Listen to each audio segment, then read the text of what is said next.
Assalamualaikum viewers, welcome to my channel. Today's our topic is Decree and Judgment section 2 of CPC.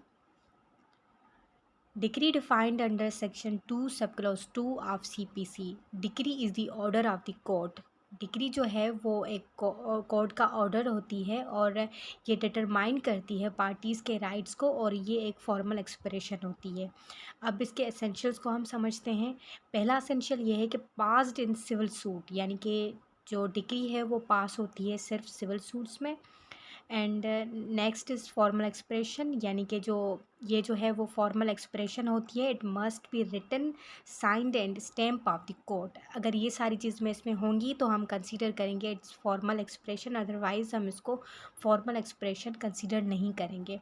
Next is adjudicate, यानी कि court जो है वो अपना judicial mind इस्तेमाल करते हुए दोनों पार्टीज़ को सुने। Fourth is determine the rights of party, यानी कि वो दोनों पार्टीज़ के हकूक़ों का तयन करे। नेक्स्ट इज़ कंक्लूसिव डिटर्मिनेशन, यानी कि वो एक हतमी फ़ैसला सुनाए। Six is matter in controversy, यानी कि मैटर जो है उसमें कंट्रोवर्सी हो, यानी कि तजाद हो। फॉर एग्ज़ाम्पल एक पार्टी कहती है कि मैंने इसको 10 लाख रुपए दिए और दूसरी पार्टी कहती है कि मुझे 10 लाख रुपए इसने नहीं दिए। तो यहाँ पर क्या हो गया, कंट्रोवर्सी हो गया, यानी कि तजाद हो गया।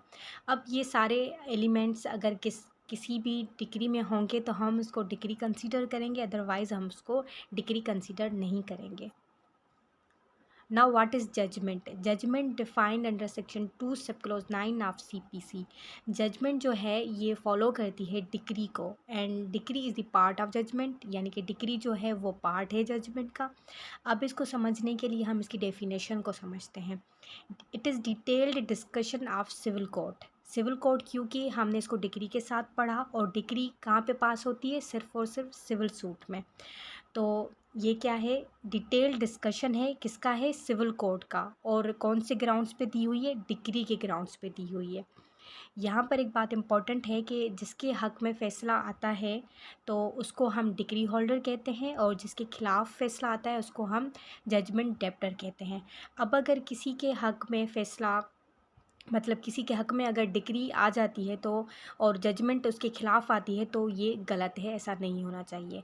सो this is detail discussion about decree and judgement.